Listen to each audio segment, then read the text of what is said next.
ငှက်တိုက်တောက်တာတကယ်ပဲအားရှိသလားလူကြီးတွေမဖြစ်မနေတောက်ရမှာလားမင်္ဂလာပါရှင် All About Medicine မြန်မာ Channel ကနေလူတွေ့စာပြန်လဲကြိုဆိုလိုက်ပါတယ်ဒီနေ့ဆွေးနွေးသွားမယ့်အကြောင်းအရာလေးကတော့ကျမတို့မြန်မာလူမျိုးတွေနဲ့အရန်ကိုရင်းနှီးပြီးသားဖြစ်တဲ့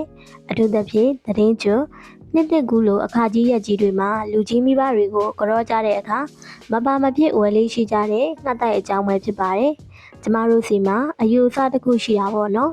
လူကြီးတွေအသက်အရွယ်ရလာရင်ဒါမှမဟုတ်နေမကောင်းဖြစ်ပြီးနလန်ထားပြီဆိုရင်ငှက်တိုက်လေးတိုက်လိုက်မှအားရှိသွားမယ်ဆိုတာမျိုးပါသားသမီးတွေကလည်းမိဘတွေကိုချစ်တဲ့စိတ်မျက်နှာတဲ့စိတ်နဲ့ဈေးကြီးပေးပြီးငှက်တိုက်တွေကိုဝယ်တိုက်ကြပါတယ်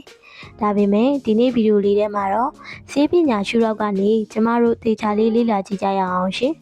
ငှက်တိုက်တောက်တာတကယ်ပဲကျမတို့ထင်ထားတာလောက်အားရှိစေတာလားလူကြီးမိဘတွေကျမ်းမာဖို့အတွက်ငှက်တိုက်ကမဖြစ်မနေတောက်ကိုတောက်ရမယ့်အရာလား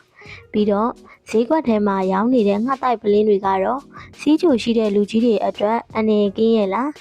ဒီမေကွန်းတွေရဲ့အဖြစ်ကိုသိပ္ပံနည်းကျအချက်လက်တွေနဲ့သေချာလေးရှင်းပြပေးသွားမှာမလို့ဗီဒီယိုလေးကိုဆုံးတဲ့ထိကြည့်ပေးကြဖို့ဖိတ်ခေါ်ချင်ပါတယ်ရှင်ပထမဆုံးအနေနဲ့ငှက်တိုက်ဆိုတာဘာလဲဆိုတာကိုအရင်ရှင်းပြချင်ပါတယ်ငှက်တိုက်ဆိုတာတာမန်ငှက်တွေလို့တစ်ကိုင်းတွေတရွက်တွေနဲ့တိဆောက်ထားတာမဟုတ်ပါဘူးဇီဝစုံငှက်လို့ခေါ်တဲ့ငှက်လေးတွေကသူတို့ရဲ့တတွေးကိုအသုံးပြုပြီးတော့အလွားလိုက်အန်ထုတ်ပြီးတိဆောက်ထားတဲ့အတိုက်ပဲဖြစ်ပါတယ်သူကဘာလို့ဒီလောက်ဈေးကြီးရတာလဲဆိုရင်ရှာဖွေရခက်လို့ပါတဘာဝလိုင်ကိုတွေ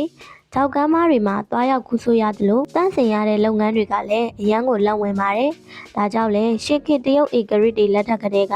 ရှားပါပြီးတမိုးကြီးတဲ့အစားအစာဖြစ်သတ်မှတ်ခဲ့ကြတာပါ။ဒါပေမဲ့ခေတ်သစ်ဆေးပညာနဲ့အာဟာရဗေဒရှုထောင့်ကနေကြည့်မယ်ဆိုရင်ရောသူကတကယ်ပဲရွှေလိုတမိုးရှိတဲ့အာဟာရတွေပါနေလားဆိုတာကိုစက်ကြည့်ရအောင်ပါနော်။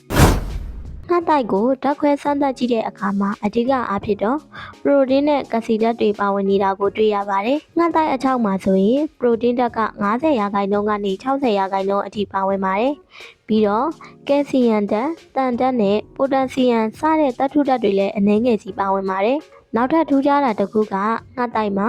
EGL လို့ခေါ်တဲ့ဆဲလေးတွေကိုအသစ်ပြန်ဖြစ်စေဖို့လှုံ့ဆော်ပေးတဲ့ဓာတ်တစ်မျိုးလည်းပါဝင်တယ်လို့လေ့လာတွေ့ရှိရပါတယ်။ဒါကြောင့်အသားရည်လှစေတယ်၊အရွက်တွေနုပြင်စေတယ်လို့ဆိုကြပါတယ်။ဒါဆိုရင်ပရိုတင်းတွေလည်းအများကြီးပါတာပဲအားရှိတာပေါ့လို့ထင်စရာရှိပါတယ်။ဒီနေရာမှာကျမသေချာလေးရှင်းပြချင်တာက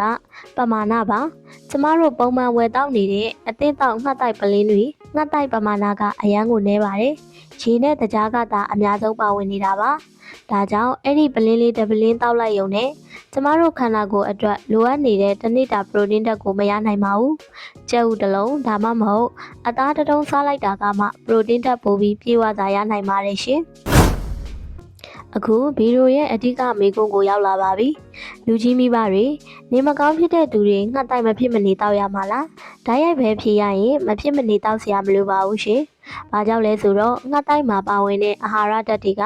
တခြားသောနေ့စဉ်စားသုံးနေတဲ့အစားအစာတွေဥပမာချက်ဥ၊နို့၊ပဲအမျိုးအသားငါးကနေလည်းအလွယ်တကူရနိုင်လို့ပါပဲနော်ငှက်တိုက်ကဘာယောဂါကိုမဆိုပျောက်ကင်းစေတယ်ဆိုတဲ့တကူရှင်ဆေးဝါးမဟုတ်ပါဘူးဒါအပြင်ကျမအထူးသတိပေးချင်တာကတရားဓာတ်ပါဈေးကွက်ထဲမှာအလွယ်တကူဝယ်လို့ရတဲ့အသင်းတောင်ငှက်တိုက်ပလင်းတော်တော်များများမှာအရသာကောင်းအောင်တရားဒါမှမဟုတ် red sugar တွေအများကြီးထည့်ထားပါတယ်အသက်အရွယ်ကြီးတဲ့သူတွေအထူးသဖြင့်ဆေးချိုရှိတဲ့လူကြီးတွေအတွက်ဒီလိုတရားများတဲ့ငှက်တိုက်ပလင်းတွေကိုနေ့တိုင်းတိုက်မယ်ဆိုရင်အားမရှိတဲ့အပြင်စီးချိုတက်ပြီးနောက်ဆက်တွဲကျန်းမာရေးပြဿနာတွေပါပိုဆိုးလာနိုင်ပါတယ်ဒါကိုသားသမီးတွေအနေနဲ့အရန်ကိုသတိထားစေချင်ပါတယ်ရှင်ဒါဆိုရင်လူကြီးတွေကိုအားရှိအောင်ဘာတွေကြွေးကြမလဲပထမအချက်သွားချိတ်ဝါရခတ်တဲ့လူကြီးတွေအတွက်ကြက်စွပ်ပြုတ်လေးငခုစွပ်ပြုတ်လေးကအများကြီးပိုပြီးအာဟာရဖြစ်စေပါတယ်ဒုတိယအချက်ကတော့ကြက်ဥပြုတ်ပဲနို့နဲ့အသက်အရွယ်လိုက်တောက်လို့ရတဲ့အာဟာရဖြစ်နှုတ်မုံဥပမာအန်ရှူဝါလိုမျိုးတွေကပရိုတင်းဓာတ်ကယ်ဆီယမ်ဓာတ်နဲ့ဗီတာမင်တွေကိုဓာတ်ရိုက်ပြည့်ဝရစေပါတယ်ဒါပေမဲ့ကိုကငွေကြေးလက်တက်နိုင်တဲ့မိဘတွေကိုလည်းစိတ်ချမ်းသာစေခြင်းလို့ငှက်တိုက်ဝယ်တိုက်ပါမယ်ဆိုရင်လည်းရပါတယ်နော်စိတ်ပိုင်းဆိုင်ရာအရာကိုသားသမီးဈေးကြီးတာလေးဝယ်တိုက်တယ်ဆိုတဲ့ပီတိကြောင့်လူကြီးတွေလမ်းဆန်းသွားတာမျိုးလည်းရှိတတ်လို့ပါဒါပေမဲ့ဝယ်မယ်ဆိုရင်လည်း အတင်းတောက်ပလင်းတွေထက်ငှက်တိုက်6ကိုဝယ်ပြီးအိမ်မှာကိုယ်တိုင်တကြားနည်းနည်းလေးနဲ့တေချာပေါင်းလိုက်တာကပိုကောင်းပါတယ်အတင်းတောက်ပလင်းဝယ်မယ်ဆိုရင်လည်းရှုဂါဖီတကြားမပါဝင်တဲ့အမျိုးအစားကိုတေချာရွေးချယ်ဝယ်ယူပါလို့အကြံပေးချင်ပါတယ်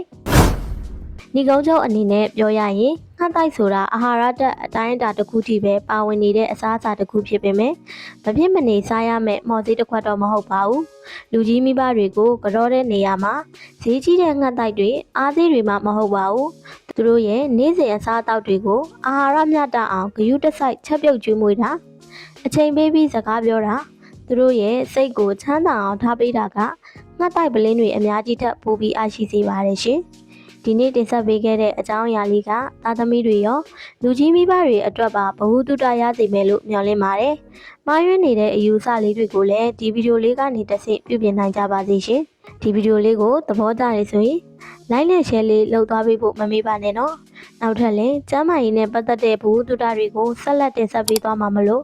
All About Medicine မြန်မာ channel လေးကို subscribe လေးလုပ်ပေးကြပါအောင်ရှင်။အားလုံးပဲကိုယ်စိတ်နှပြကျမ်းမာချမ်းသာကြပါစေနော်။